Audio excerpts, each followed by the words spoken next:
Bueno, hola, buenos días, buenas casi tardes a todos y a todas. Gracias por estar aquí. Hoy tengo el placer de presentaros a Cristina Fallarás, si bien es cierto que Cristina no necesita presentación. Yo asistí el pasado 8 de octubre a unas jornadas sobre prevención y actuación frente al acoso sexual por razón de sexo, en la que ella daba una conferencia y pensé, Cristina tiene que venir a Elisava a dar una conferencia a mis alumnas y a mis alumnos y a mi gente de Elisava. La verdad es que me puse en contacto con ella y me parece que tardó media hora en contestarme al correo y me dijo sí.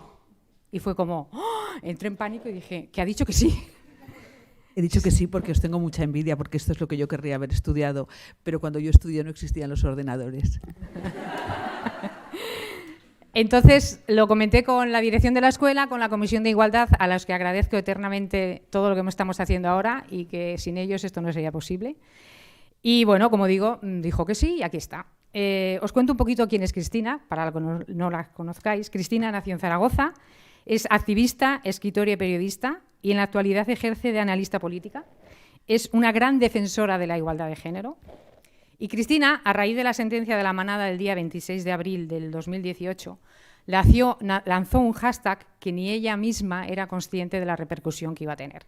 Ese hashtag es Cuéntalo. Se convirtió en un fenómeno internacional y cientos de miles de mujeres la siguieron relatando las agresiones sexuales que habían sufrido.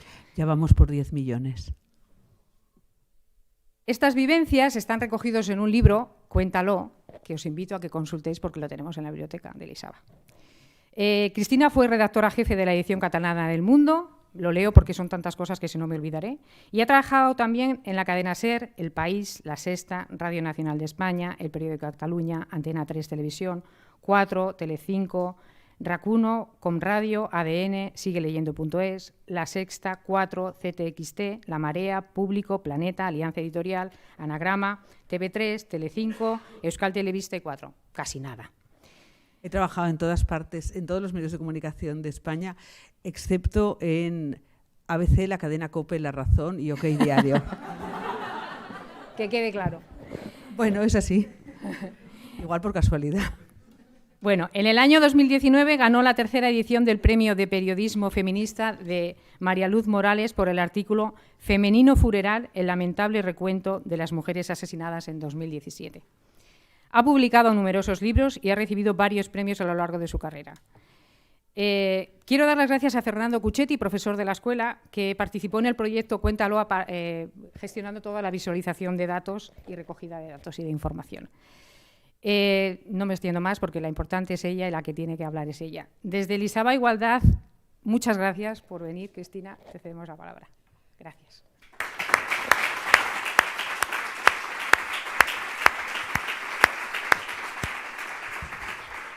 Muchísimas gracias. Primero por lo que he dicho, porque me dais mucha envidia a todas y todos. Después por estar aquí en la Rambla y por traerme a Barcelona, que es la ciudad que yo adoro y de la cual me fui hace 5 años, después de 30 años de vida aquí, con todo el pesar de mi corazón. Si no os importa nada, me pondré de pie porque yo no sé hablar sentada. Bueno, lo primero que quiero hacer es puntualizar 2 datos. Se dice que el año pasado hubo 40 y pico asesinadas por sus hombres. Fueron más de 100.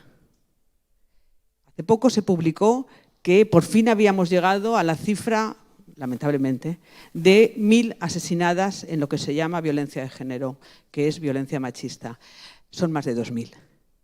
Lo que pasa es que en la violencia machista, según las cifras oficiales, que llaman violencia de género, solo se cuentan aquellos casos en que el asesino es pareja o expareja de la mujer.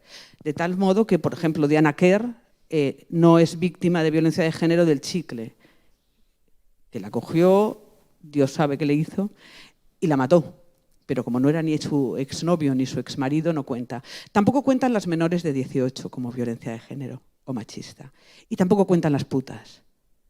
De tal manera que hace 2 días conocimos una sentencia de un hombre que había matado a la prostituta a la cual fue a pagar y solo le han puesto 8 años de cárcel, quedarán reducidos a 5, porque no tiene ningún agravante y porque las prostitutas están desprotegidas en general y más cosas. Bien, yo podría presentarme diciendo: hola, me llamo Cristina Fallarás y estoy en contra de la violencia machista, que es algo que podría decir también la reina Leticia, lamentablemente. No quiere decir absolutamente nada. También puedo decir: hola, ¿qué tal? Me llamo Cristina Fallarás y cuando tenía 8 años mis padres pararon el coche en una gasolinera y fueron a comprar agua. En ese momento, 8 años, yo estaba sentada en el asiento de atrás en la ventanilla derecha, según la marcha, y el gasolinero metió la manguera y tuvo a bien sacarse la polla y ponérmela aquí en la ventanilla. Desde entonces no he podido parar en una gasolinera sola sin tener ganas de hacerme pis y además empezar a temblar. También puedo presentarme diciendo: hola, me llamo Cristina Fallarás y cuando era jefa de política del mundo, que cuando haces política en el mundo tienes que tener una nutrida agenda donde están pues, los políticos, sus jefes de prensa, el Poder Judicial, etc. Entonces, un día a las 2 de la mañana me sonó el móvil de trabajo, entonces teníamos móvil de trabajo. Me sonó el móvil de trabajo, un mensaje, cling, 2 de la mañana. Y yo vi que era un mensaje de un altísimo cargo de la Generalitat y del Govern de Cataluña. Y pensé: hostia, ha habido un terremoto, ha caído una bomba, ha pasado algo gordísimo en Barcelona, se ha caído un edificio, porque si no, ¿por qué un altísimo cargo va a llamar a una jefa de política? Cuando abrí el teléfono estaba la foto de su pene. Eso modificó absolutamente mi carrera periodística, porque hizo que me sintiera incapaz de volver a trabajar o a entrevistar a este político. Entonces yo no podía decirle al jefe, a mi director, no podía decirle: oye, me ha pasado esto, porque cuando se lo dije a una compañera del periódico, del Mundo, me dijo: o sea, Cristina, no me jodas que estás ligando con políticos.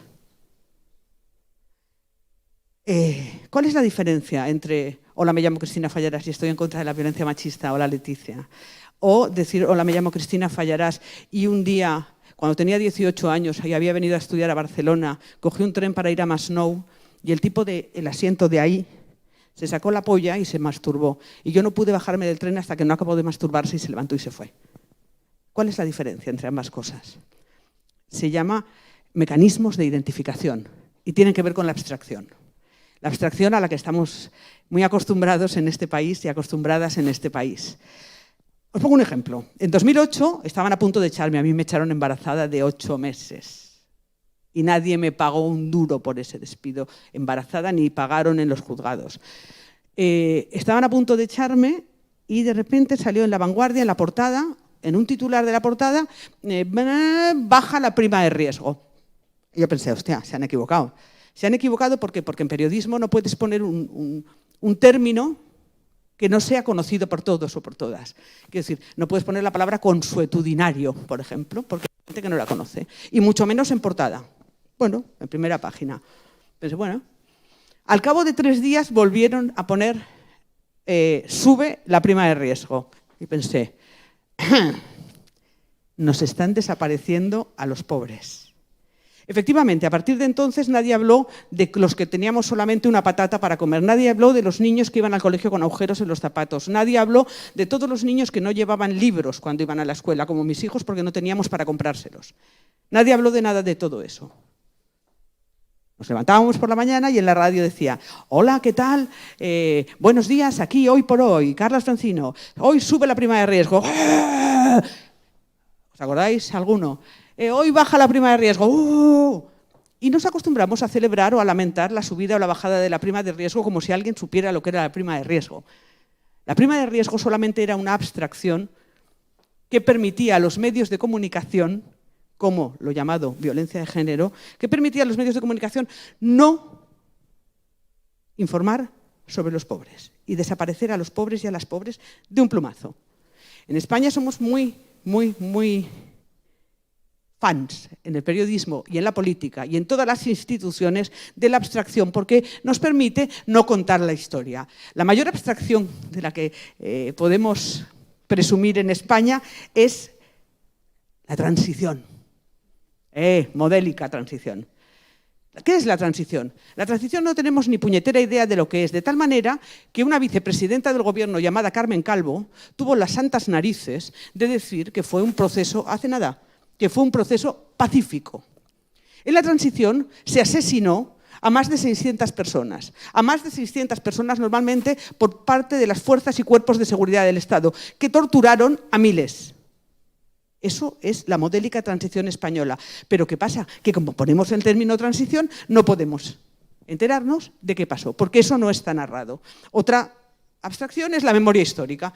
¡Ay, la memoria histórica para arriba! ¡Ay, la memoria histórica para abajo! Pero tenemos a 140.000 asesinados y asesinadas en fosas comunes, porque España es un queso gruyère de fosas comunes que no tiene ningún parangón, ningún igual en el mundo entero. ¿Qué pasa? Que no se ha narrado. No se ha narrado y nos hemos conformado con decir memoria histórica. Memoria histórica, transición, prima de riesgo y violencia de género son tres abstracciones que nos han permitido no hablar de los testimonios, porque si no, si tuviéramos constantemente una información con las narraciones de aquellos y aquellas que han sido torturados durante la transición, aquellas a las que les arrancaron los pezones, aquellos a los que les quemaron las uñas, aquellas a las que patearon en el vientre hasta que abortaron, si tuviéramos todos esos relatos que deberíamos como sociedad tener, ya no podríamos hablar de la modélica transición.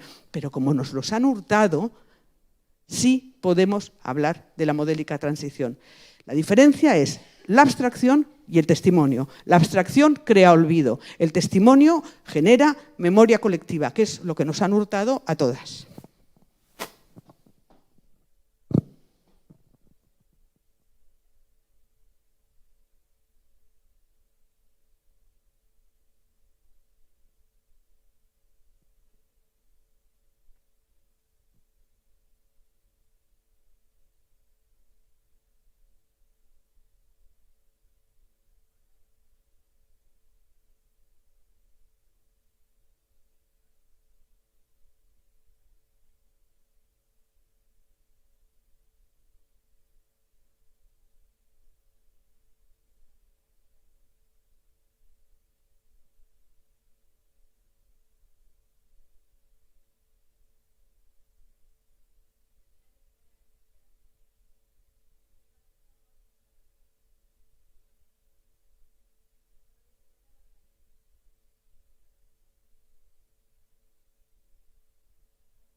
Testimonios. Esos testimonios crean memoria colectiva e impiden el olvido. Y para eso nació Cuéntalo. En abril de hace 2 años salió la primera sentencia de la manada de los Sanfermines.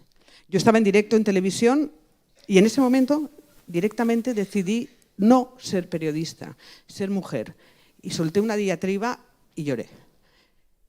Y pensé, ¿por qué? Porque habiendo metido a la fuerza, que es una cosa que tampoco nos cuentan, a una muchacha en un portal, 5 más tuerzos, 2 de los cuales miembros de las fuerzas y cuerpos de seguridad del Estado y del Ejército. ¿Por qué habiéndola violado por todos los agujeros de su cuerpo repetidamente? ¿Por qué mientras uno la penetraba analmente y otro vaginalmente y otro oralmente, 2 jueces y una jueza decidieron que en aquel momento no había habido ni violencia ni intimidación, de manera que no era una violación, sino un abuso solamente? Cualquiera de nosotras se encuentra a esos 5 tíos por la calle y ya hay intimidación. No hace falta ni que te violen, ni que te bajen el tanga, ni que te metan en un portal. Y sin embargo, la justicia decidió que no había habido ni violencia ni intimidación. ¡Ojo! Que fueron más de 40 las penetraciones, con eyaculación, y la dejaron tirada. Y lo grabaron en móvil. Ni violencia ni intimidación. Y de repente pensé, ¿por qué? Esa misma tarde, ¿por qué? ¿Por qué pasa esto? ¿Por qué estos jueces dictan ese auto? Porque pueden. ¿Y por qué pueden? Porque no nos creen. Porque si esa muchacha dice, a mí me han violado 5 tipos de tal manera, ¿cómo no creerla? ¿Por qué se lo iba a inventar? ¿Por qué nos vamos a inventar nada si no lo necesitamos? Si es que lo estamos viviendo. ¿Por qué no creerla? Pensé, porque no lo hemos contado.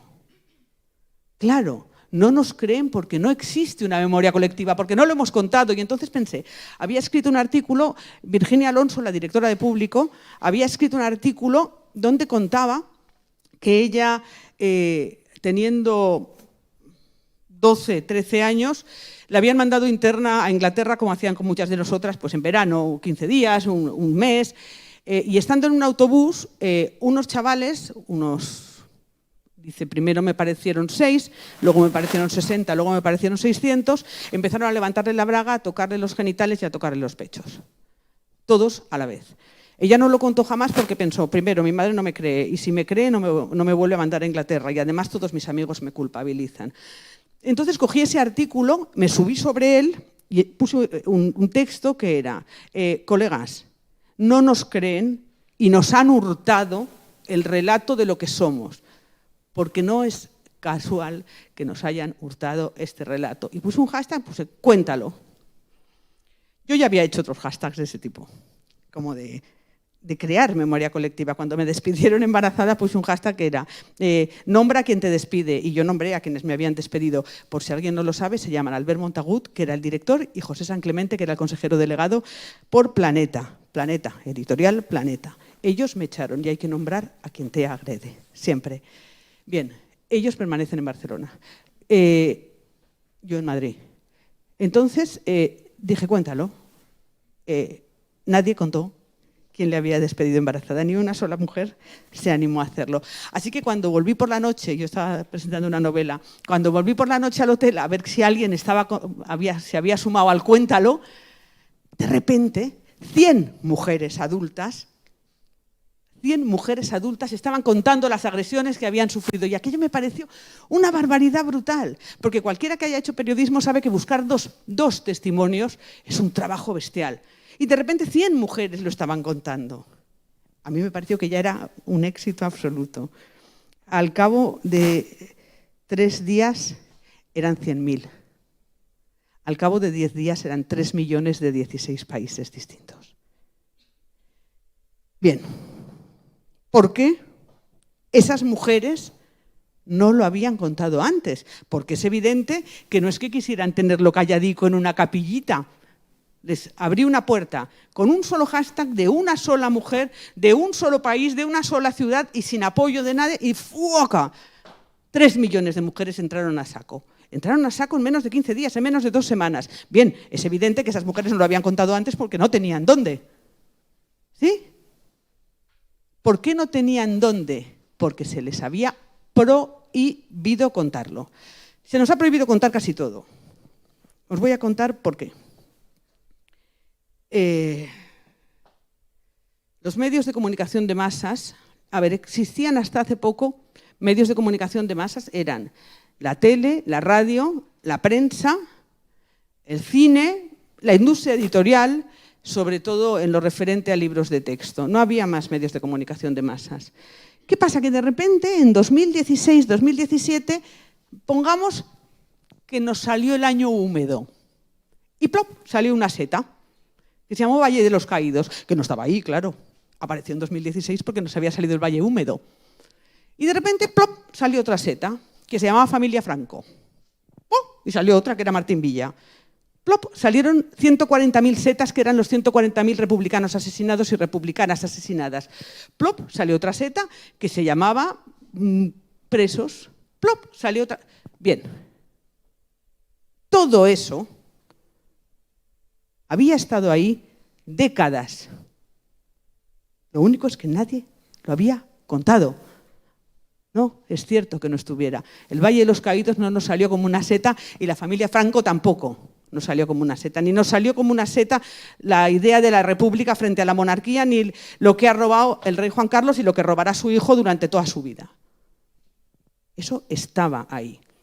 De la misma manera que no es la primera vez que nos tocan una teta, de la misma manera que no es la primera vez que nos apoyan un pene en un transporte público en el muslo, de la misma manera que no te meten la lengua en la boca sin querer en una discoteca, de la misma manera que no es la primera vez que un marido viola a su mujer repetidamente. ¿Qué pasa, pues? Que habían decidido no contarlo. Y de repente aparece algo llamado las redes sociales. Los medios de comunicación de masas que nacen con la imprenta tienen un problema gordísimo, que es, y dices, bueno, con la imprenta el conocimiento sale de los monasterios, sale de los castillos y ya todo el mundo puede leer todo lo que existe. Claro, ¿pero qué existe? Yo puedo ver todos los canales de televisión que me da la gana, ya. ¿Pero qué sale en esos canales? Para montar cualquier medio de comunicación de masas y para publicar cualquier cosa y para difundir cualquier mensaje, hasta hace nada hacía falta una inversión gigantesca de capital. Y vosotras y vosotros sabéis que las mujeres no somos exactamente las que hemos manejado el capital a lo largo de los siglos y seguimos sin manejarlo. Ni siquiera Ana Patricia Botín, que nos engañen. ¿Qué pasa, pues? Que de repente aparece un medio de comunicación de masas que es gratis. Y todos aquellos colectivos que no habían podido encontrar su sitio porque les habían prohibido aparecer en los medios de comunicación de masas, de repente ven un lugar. ¿Y qué aparecen? Aparecen los antifranquistas y aparece Franco. Aparecen los republicanos y aparecen las fosas. Aparecen las violencias machistas y aparecen las denuncias. O nos creemos que Me Too y Cuéntalo son casualidades. No son casualidades. Son fruto de la prohibición de los medios de comunicación de masas y de las instituciones de que narremos aquello que somos y aquello que hemos sufrido. Porque, insisto, si no, no tendríamos esta idea de la transición. Y si no, ¿verdad? Alguien habría dicho hay que exhumar a un dictador al que el gobierno español, sea socialista o sea del PP, le pone flores frescas con nuestro dinero cada día. ¿Sí? Bien, eso no había pasado. ¿Por qué? Porque aquellos que tenían capital no querían que se contara, efectivamente, no querían que se contara y de repente aparecen las redes sociales, aparece un medio de comunicación de masas que no necesita capital y empezamos a narrarnos.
Y acto seguido Belolid añade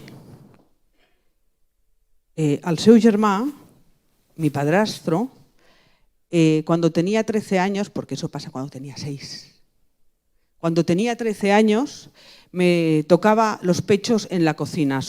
Logré zafarme varias veces, pero me jodió la adolescencia. Me jodió la vida entera, además que mi madre, sabiéndolo, permanezca con él.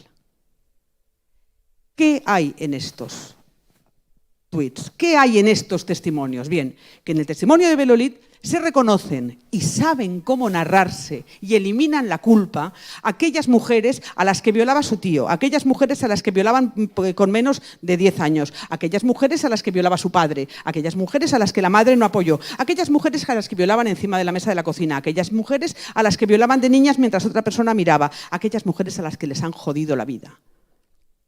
Se reconocen y saben cómo narrarse una de las preguntas, una de las afirmaciones más comunes cuando salió Cuéntalo era: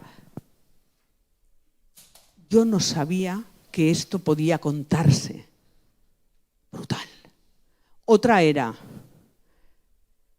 yo no me acordaba de que esto me había pasado. Eso me pasó a mí. Yo recordé de repente una felación a la fuerza que me hizo un daño en la garganta que tardé 2 semanas en recuperarme a raíz de una de las narraciones. Y otra era: si mi marido me viola, ¿es violación? Bien, esas narraciones lo que hacen, además de crear una memoria colectiva que no existía y que ya existe y que ya nunca dejará de existir, y que cuando alguien diga no me lo creo, le dices, ¿qué te parece? Porque ya vamos por 10 millones de testimonios. ¿Qué te parece que 10 millones de mujeres nos hemos puesto de acuerdo? Venga, vamos todas a contarlo, venga. No, lo que pasa es que nos habían impedido contarlo. Y os voy a contar por qué. Porque la base de todo lo que existe, y seguramente vosotras y vosotros lo sabéis mejor que nadie, es la comunicación. Aquello que no se comunica no existe. Esta es la base. Y la prueba son mis puñeteras abstracciones: la transición, la prima de riesgo, la memoria histórica y la violencia de género. Abstracciones que han impedido que se narren los testimonios y, por lo tanto, que permanezca la memoria colectiva. ¿Por qué? Bien, pongamos un periódico. En un periódico, el director no es el que más manda. Y no digo directora porque como hay 2, queda poco. El director no es el que más manda, el director es el que más obedece. Solo llega a dirigir un periódico quien más obedece. No creáis lo contrario. Eso es así, porque yo he sido directora de un periódico y he salido corriendo. Bien, ¿quién manda en un periódico? El Consejo de Administración y los propietarios. ¿Quiénes son los propietarios? No de los periódicos, de todos los medios de comunicación, incluidas las grandes editoriales que publican libros de texto para niños y para su educación. ¿Quiénes son? Las empresas del IBEX. ¿De dónde sale la pasta de las empresas del IBEX? Prácticamente la totalidad. De dinero de sangre. Son empresas que empezaron a lucrarse en el franquismo con el trabajo de esclavos y con la muerte. Esas son unas de las que mandan en los periódicos, en las radios, en las televisiones, en todo aquello que conocéis. 2. Las grandes aseguradoras internacionales. Por eso ya no oímos hablar de desahucios, ¿verdad? Porque quizás todas las grandes fondos buitre están ya en los consejos de administración de todos los medios de comunicación. Y 3, la Iglesia Católica, sobre todo la Iglesia Católica. ¿Qué le pasa a la Iglesia Católica con las mujeres? Porque en eso está la base. Porque os digo una cosa, todos los partidos de España, excepto Podemos y una parte de Izquierda Unida, y Podemos lo que le dure, están penetrados por el lobby de la Iglesia Católica, de la misma manera que es el lobby de mayor poder e influencia en la Unión Europea, reconocido por todos y por todas. Todos los partidos políticos, el Poder Judicial, todos los medios de comunicación, todo está penetrado por la Iglesia Católica. ¿Y cuáles son las 2 bases de la Iglesia Católica? Las 2 bases de la Iglesia Católica son: 1, Eva. Qué puta, ¿eh? Le dio una manzana a Adán. Adán no quería morder la manzanica. Pero oye, como Eva insistió, de puro puta, venga, muerde la manzana, mordió la manzana.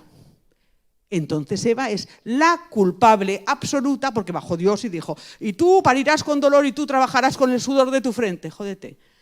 Por la manzana de Eva, la puta. Aquí estamos todas. La culpable, la culpa base de todo lo que nos pasa y de todo nuestro sufrimiento es de una señora que se llamaba Eva, que viviendo en el paraíso, la muy puta le dio una manzana al hombre y lo jodió todo. Esa es la base. Pero la otra es peor. La otra es la Virgen María. Son las 2 mujeres base de la Iglesia Católica. Si hay alguien aquí que sea virgen, que levante la mano. Vale. La inmensa mayoría, la inmensísima mayoría, no somos vírgenes. De hecho, las mujeres de mi edad, casi ninguna es virgen, a no ser que haya hecho votos y esas no cuentan. Casi ninguna es virgen. ¿Qué pasa? Que si tú pones como ejemplo de la mujer a una virgen, a una mujer que no solo no ha tenido relaciones sexuales con hombres ni mujeres, sino que además ha logrado parir porque pasó un palomo. Ha logrado parir sin follar, colegas. Lo que quiere decir que tú no solo te gusta follar, sino que además lo necesitas para parir. De nuevo, puta. Bien, en los mitos de Eva y de la Virgen María se sustenta toda violencia machista contra nosotras, contra las que estamos aquí, contra las que pertenecemos a la cultura judeocristiana, que es enorme en el mundo entero. ¿Por qué? Porque esas dos mujeres son una, aquella que nos señala como culpables, y eso hay que castigarlo, y otra, la Virgen, que es modelo de ejemplaridad. Si lo ejemplar es una virgen y tú no eres virgen, ¿qué mereces? Oprobio, castigo, rechazo, golpes, quizás, porque no eres virgen. Esa es la base de toda la violencia que recibimos. Y esa es la base de la construcción de la comunicación y de los medios de comunicación de masas, que es lo que nos importa en este momento. Porque, claro, el Poder Judicial es otra de las patas, pero aquí vamos a hablar de comunicación, porque si la comunicación funcionara, el Poder Judicial no sería franquista todavía, ¿verdad? Y las penas serían otras. Los partidos políticos también son otra pata, pero si los medios de comunicación señaláramos a todos aquellos partidos políticos que se han callado mientras el dictador se le ponían flores frescas, no nos quedaría ningún partido político de los que hemos tenido hasta hace 3 años. Ni uno solo, incluidos los nacionalistas, ni uno solo ha levantado la voz. También están el resto de instituciones del Estado, como la académica y toda la universidad. Si la universidad entera, con todos sus alumnos y alumnas y todos sus profesores y profesoras, hubiera alzado la voz contra aquello que está mal, contra aquello que acabo de contar, no nos estaría pasando lo que nos pasa. Y lo que nos pasa es una cosa brutal, que se va a resumir en, como todo, en la comunicación, es decir, en la gramática y la sintaxis. Nosotros empezamos a redactar las noticias de violencia machista diciendo: una mujer muere por violencia de género, como si la violencia de género fuera un coronavirus que te coge por la calle y tú te mueres. Ay. Insistiendo, hace muy poco tiempo pasamos a una mujer es asesinada por violencia de género. Como si la violencia de género cogiera un machete y te asesinara. Y por fin hemos llegado a una mujer es asesinada por su marido. Una mujer es asesinada por su expareja. Pues vaya mierda. No hay ninguna otra narración y sobre todo ningún otro titular en periodismo, porque está prohibido que se redacte en pasiva. No se redacta en pasiva, se redacta en activa. Sujeto, un hombre. Verbo, mata. Predicado, a una mujer.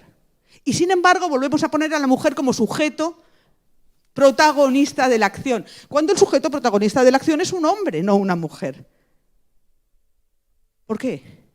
Porque todavía no se nos permite en los medios de comunicación señalar que la violencia machista es algo que sufrimos las mujeres, pero es algo que tienen que solucionar los hombres, que viven los hombres. La violencia machista no es problema de nosotras, no es nuestro problema, compañeras, es vuestro problema, compañeros. Nosotras sencillamente sufrimos un problema que tenéis vosotros. Y os digo una cosa, recuerdo todavía hace 2 años la manifestación del 8 de marzo, que ya que nos toca dentro de 2 días, vamos a acordarnos, cuando decidimos hacer huelga de cuidados y de consumo, además de huelga general. Cristina, ¿qué hago? ¿Me quedo en casa o salgo? Hostia, Cristina, yo me solidarizo con la lucha de las mujeres. Mira, solidarízate con tu vecino del quinto, pero conmigo no te solidarices. ¿Por qué? Porque somos las mujeres las que hemos organizado esta huelga. ¿Por qué? Porque nosotras estamos organizadas en asociaciones. ¿Por qué? Porque nosotras hemos salido a luchar a lo largo de los siglos. Y sobre todo, porque muchas de nosotras y muchas de ellas murieron protestando. ¿Por qué? Porque no he visto ninguna manifestación convocada por hombres.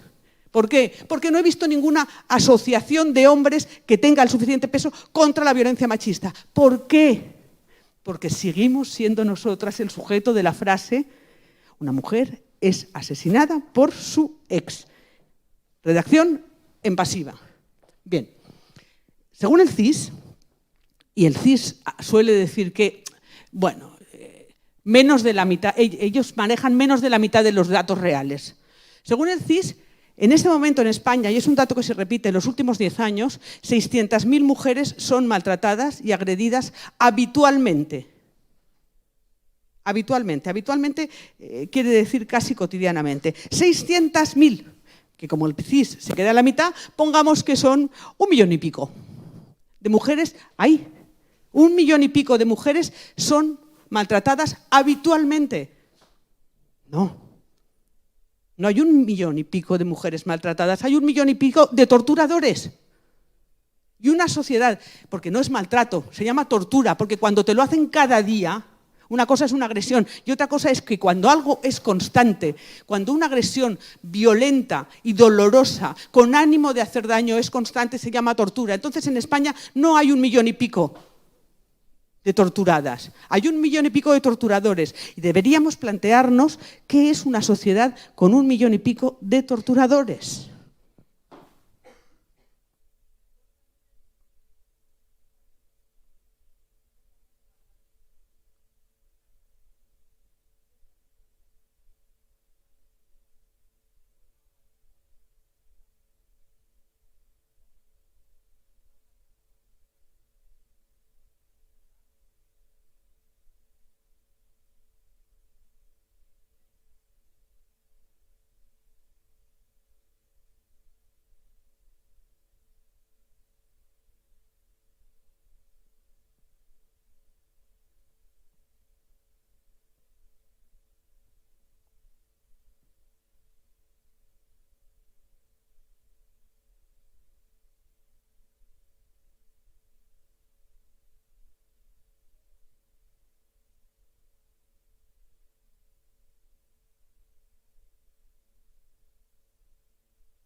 Y así millones y millones. Y no están ahí las que pertenecen a zonas donde no hay acceso a Internet, ¿verdad?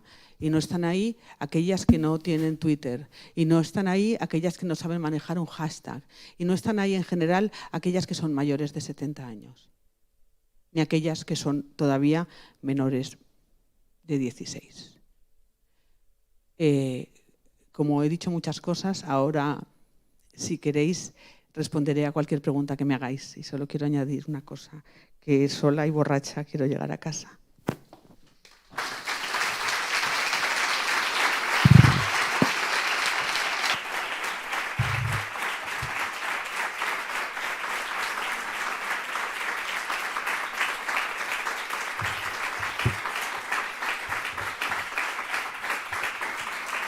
Muchas gracias.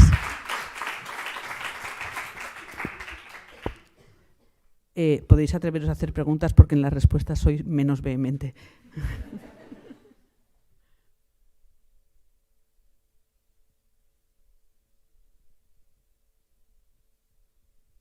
¿Crees que puede existir una derecha feminista? No, por supuesto que no. Y te voy a explicar por qué el movimiento feminista es de clase. La construcción económica de este país y de la construcción económica del mundo en que vivimos se basa en algo, en que aquellos trabajos que realiza la mujer no se pagan. Es decir, el hombre gana dinero a cambio de que tú, de salud, que estés en casa, que cuides, que te encargues de los cuidados en general, que no cobres por aquello que haces. Y si puede ser que no trabajes. De ahí que todas las religiones y casi todos los partidos de derecha se obsesionen con el control del cuerpo de la mujer, el aborto, la sexualidad, etc. La base de eso se llama capitalismo.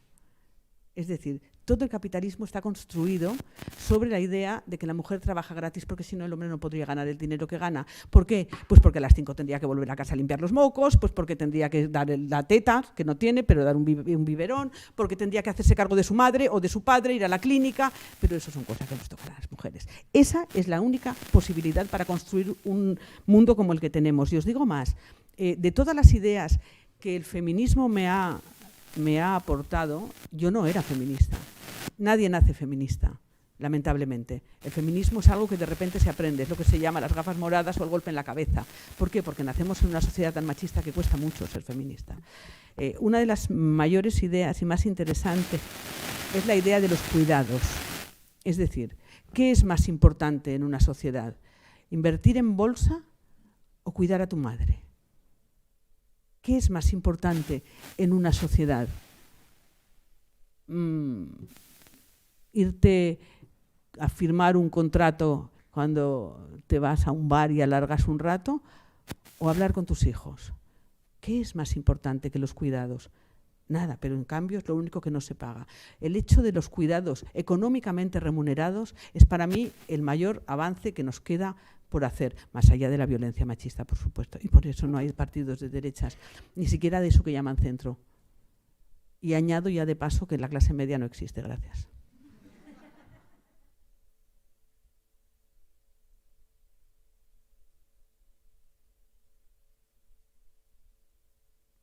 ¿Qué opinión tienes de la nueva ley que ha sacado el Ministerio de Igualdad? ¿La ley de libertad sexual? No, la de justicia. Es otro paso más, pero solamente otro paso más. Nos queda la infancia y sin atender a la infancia no podemos. Es decir, no nos queda la infancia en tanto en cuanto debe ser educada. Claro, la educación es la base, bla, bla, bla, bla. Pero ¿qué educación va a salvarte a ti de que te sigan pegando? Es decir, primero hay que atajar la violencia. La educación es paralela, pero si no atajamos la violencia, aquellos que ya han sido educados seguirán maltratándonos. Y somos muchos millones de mujeres en el mundo. ¿Qué pasa? Que también están maltratando a niñas y a niños, pero sobre todo a niñas. Aproximadamente un 20% de los cuéntalos son de mujeres que se refieren a agresiones sexuales que tuvieron en su minoría de edad. No son me toca a mi jefe, sino me tocaba a mi abuelo. Eso todavía no está contemplado. Y la violencia de género, mientras las niñas y los niños, pero sobre todo las niñas, insisto, queden fuera de la legislación y queden fuera del foco de cualquier ley de violencia de género, quedará coja. Y eso es lo que les falta. Claro que damos pasos, faltaría más. Yo te quiero decir una cosa, hace nada, hace 3, 4 años, incluso ahora, según alguna sentencia, el padre agresor podía quedarse con sus hijos. El padre asesino tenía derecho a ver a sus hijos. De tal manera, por ejemplo, que Ángela González Carreño, una mujer extraordinaria, su marido la intentó matar con un cuchillo jamonero. Ella, viendo que lo había visto la niña de 3 años, salió corriendo de la mano de la niña y no volvió. Después, durante 3 años, es decir, desde que la niña tuvo 3 hasta que la niña tuvo 6, el padre exigió a los juzgados ver a su hija, porque su hija tenía derecho a tener un padre. Ángela González Carreño puso 72 denuncias en juzgados, Guardia Civil y Policía. A las 73 denuncias, una jueza decidió que la niña tenía derecho a tener padre. Ese mismo fin de semana, el padre cogió una escopeta y le voló la cabeza a la niña.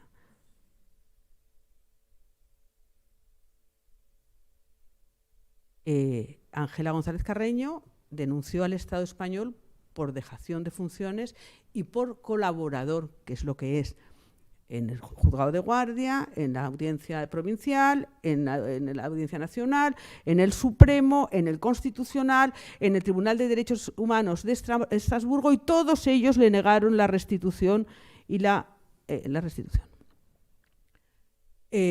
Esto fue a la ONU y la ONU condenó al Estado español a restituir a Ángela González Carreño y a repararla. La reparación siempre es económica y es imprescindible. Bien, El Estado español, con gobiernos socialistas, desde el de Zapatero hasta el actual, y con gobiernos del PP ni te cuen, se ha negado a restituir y a reparar aquel daño que hizo a Ángela González Carreño, hasta tal punto que cuando el padre mató a la niña, también mató al perro y se mató a sí mismo. Cuando el padre mató a la niña, el Estado español decidió que Ángela González Carreño no necesitaba asistencia psicológica.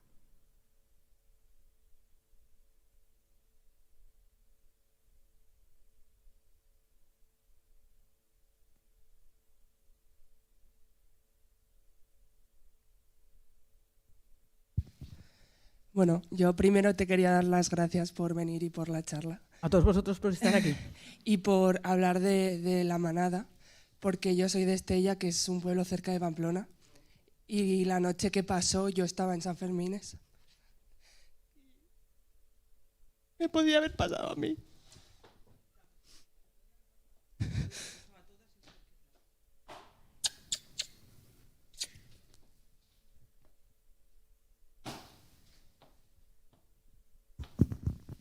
Besad, besad y abrazar a las mujeres que sufren, por favor.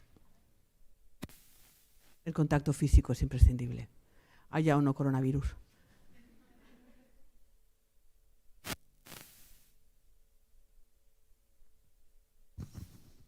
Yo soy de un país, soy de México, donde Madre mía. 10 mujeres al día no regresan a su casa, todos los días, donde se está incrementando la violencia de forma inconmensurable. Yo escucho lo que pasa aquí y digo, bueno, allá es terrible, yo diría, en tu experiencia, con todo lo que has hecho, con todo lo que has investigado, ¿dónde está la luz? ¿No? ¿Qué podemos hacer? Y desde quienes tenemos el privilegio de escuchar, de abrir los ojos, de entender y de ponerse en el lugar de todas las personas que han sufrido y de más o menos, no sé, conocer personas como tú, ¿qué nos dirías? ¿Qué podemos hacer para sumar, dar nuestro granito de arena y para que la gente abra los ojos? Madre mía, yo solo te puedo decir qué creo yo que hay que hacer y qué he hecho yo. Lo primero es narrar, decir en voz alta todo el rato lo que te han hecho. Lo que te han hecho no da vergüenza, lo que te han hecho no eres culpable, ni siquiera, si como dicen algunos, eres una calientapollas. Hola, ¿qué tal? Yo me llamo Cristina y he sido una calientapollas cuando me ha dado la gana, pero eso no les ha dado derecho a violarme. Narrarlo sin culpa y sin vergüenza. Y lo segundo, y esto es importantísimo, a todos los hombres que tengas cerca, diles, no pasa nada, probablemente hasta ahora has sido muy machista, que sepas que yo también fui machista y que puedes ser feminista y que no hay vergüenza en haber sido machista, porque el machismo es una construcción cultural, social, religiosa, ética, educativa, sanitaria, judicial, que los hombres deben entender que lo han sido y no pasa nada por decir y ahora soy feminista porque me he dado cuenta, porque no hay culpa en haber sido machista. Cuando consigamos que los hombres entiendan eso y se unan ellos y sean ellos quienes digan, no compañeros, estoy contra ti, estoy contra vosotros y contra vosotros me voy a manifestar y cada vez que vosotros hagáis algo de esto yo saldré a la calle y no nos encontraremos solo mujeres en la puerta de los ayuntamientos cuando han matado a una mujer. Ese será otro paso, pero yo creo que narrar y exigir a los medios de comunicación y a quien tienes alrededor que narre es importantísimo. Y preguntar a tu abuela, preguntar a tu madre. Yo recuerdo una mujer de mi familia muy cercana a mí, de repente, una mujer que jamás imaginé que había tenido ningún sufrimiento, de repente le dije, ¿y tú? Y me contestó, yo también, como todas, pero nadie le había preguntado. Y entonces me contó cómo un jefe la había colocado contra la mesa, le había subido la falda y la había violado. Bien, si no les preguntas, hay muchas mujeres que no lo cuentan. Si les preguntas, no solo entienden que estableces una comunicación que permite ese diálogo, sino que además lo dicen. Y al decirlo, cuando una narra aquello que ha vivido, no hay vuelta atrás en esa persona. Y luego jamás decir que no hay vuelta atrás en el movimiento feminista. ni después de una manifestación del 8 de marzo, esto no tiene vuelta atrás. Todo tiene vuelta atrás. Os quiero recordar que en la República las mujeres votaban. En la República estaba la Institución Libre de Enseñanza. En la República estaban las maestras republicanas que estaban por delante de todas. En la República había una ministra. En la República las mujeres podían estar desnudas en un cabaret y no iban a misa. Y en 2 años, llegaron 40 años en los que la mujer solo pudo ser una viuda vestida de negro que va a misa. Así que sí hay vuelta atrás, siempre hay vuelta atrás y solo hay que mirar a los de Vox.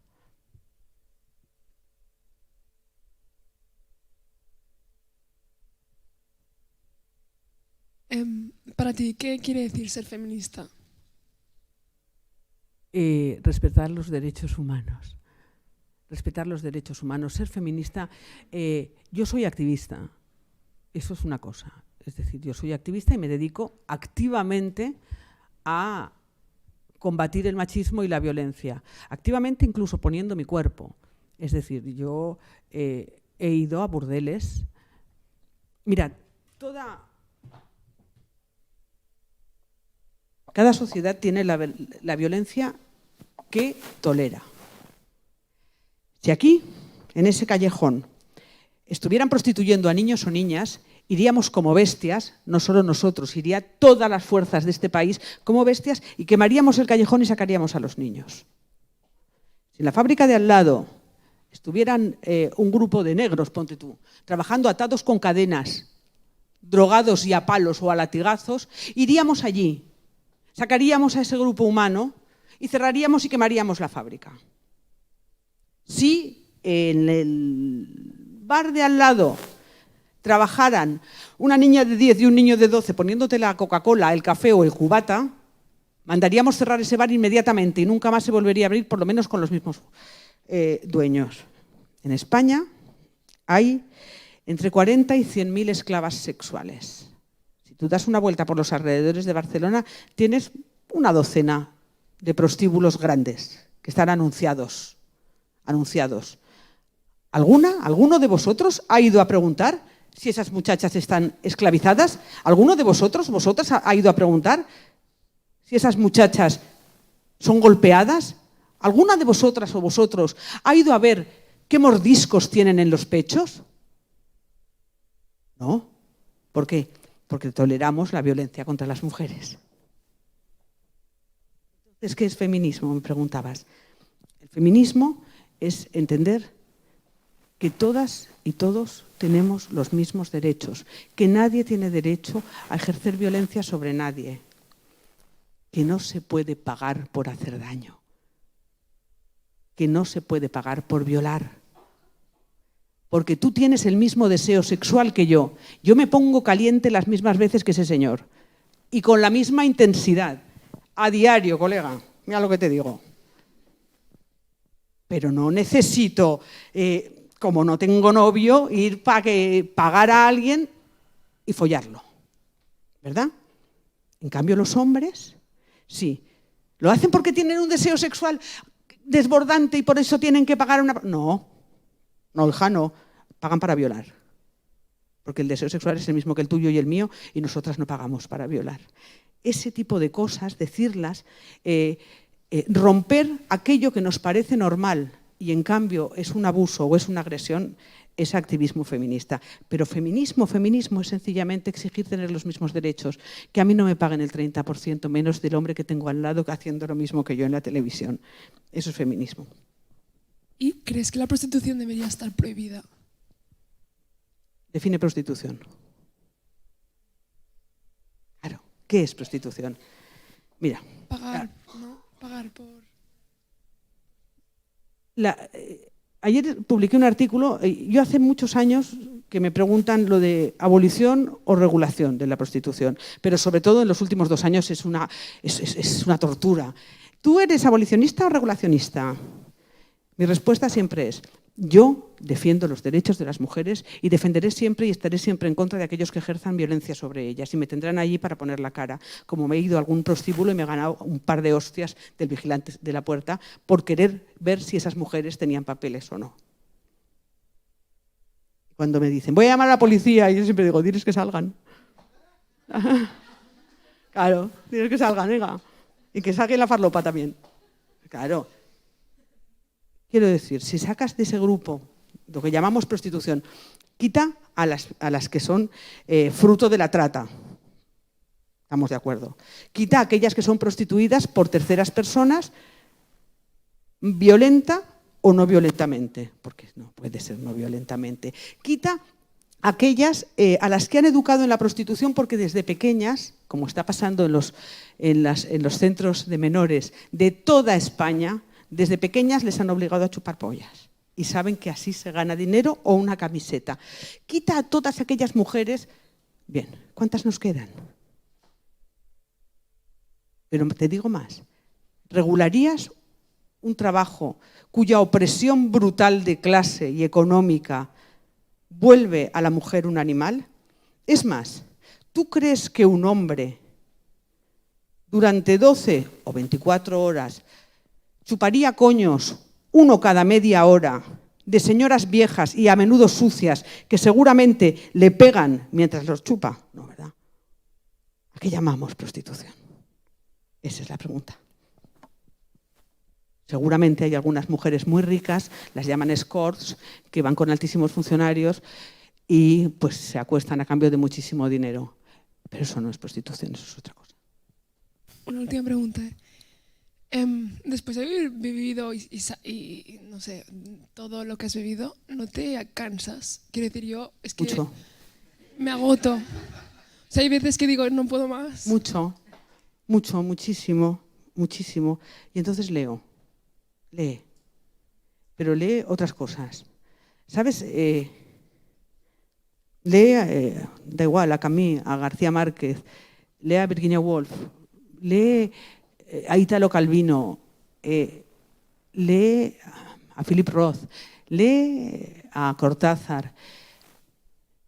Tocar la belleza, sentir la belleza, conocer la belleza, te da otro impulso para luchar contra el horror.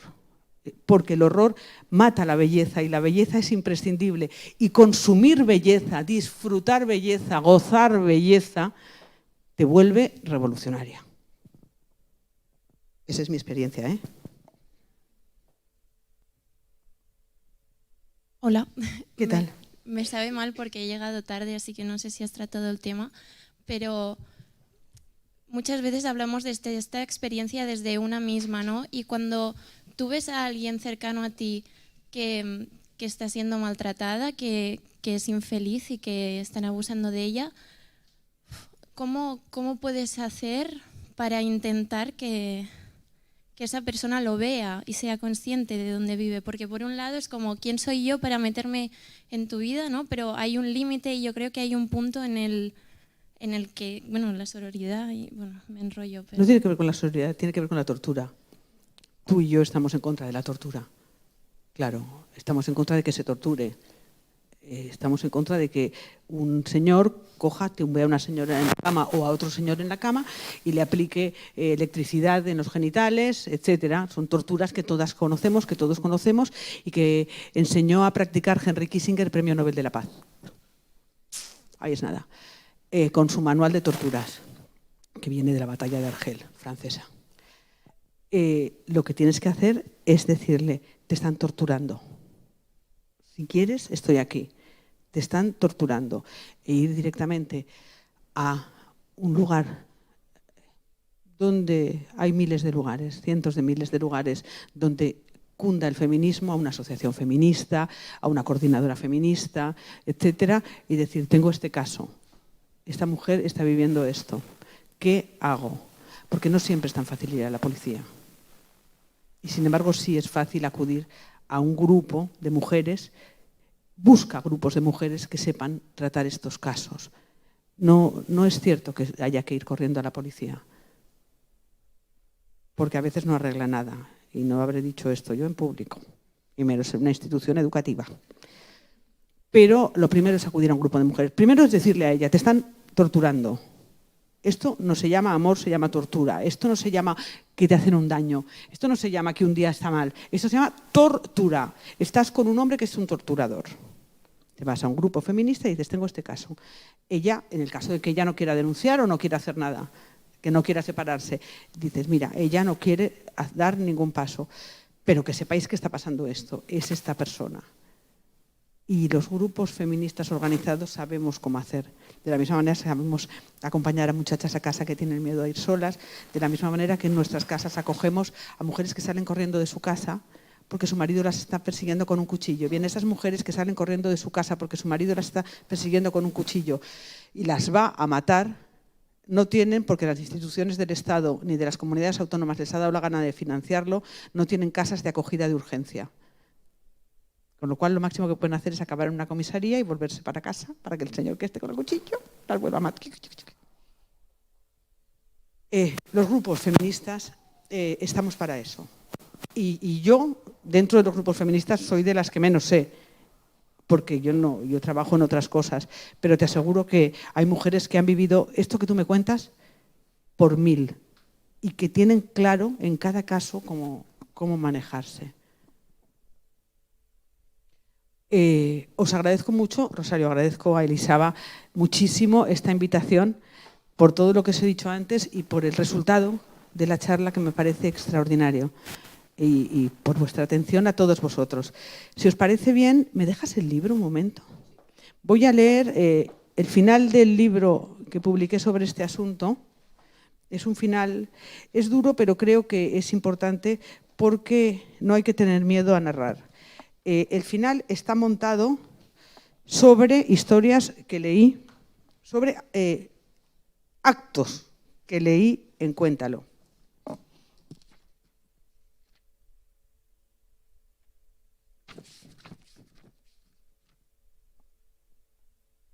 Somos cuerpo y esa es nuestra única diferencia. Nuestro cuerpo es susceptible de ser golpeado, roto, abierto en canal por la sencilla razón de ser. Tan simple y tan brutal. Pero golpeadas, rotas, recompuestas, humilladas, violadas, rajadas, mordidas, arañadas, con la boca cosida y los ojos cosidos, atadas, encerradas, coronadas de burla, acosadas, privadas de alimento, perseguidas, desangradas, obligadas a tragar y a mirar y a callar, con las uñas quemadas, sin pezones, sin piernas, bañadas en sangre y semen y heces, apedreadas, defenestradas, arrancados los dientes uno a uno, sometidas, reducidas a carne tumefacta, reventadas a golpes, mutiladas, con el vientre preñado, molido a patadas, apartadas, con la vulva cosida, perseguidas, aterradas, con el ano desgarrado, insomnes, esclavizadas, objetos, penetradas con palos, machetes y trozos de botella, viendo cómo torturan a nuestras criaturas, descuartizadas. Al fin, nuestra arma es la palabra. Y con la palabra contamos. Vencemos. Muchas gracias.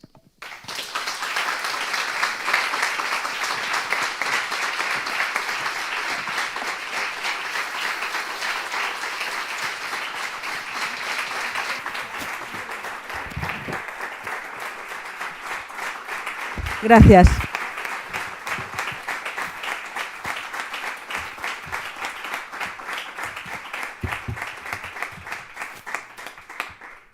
Muchísimas gracias.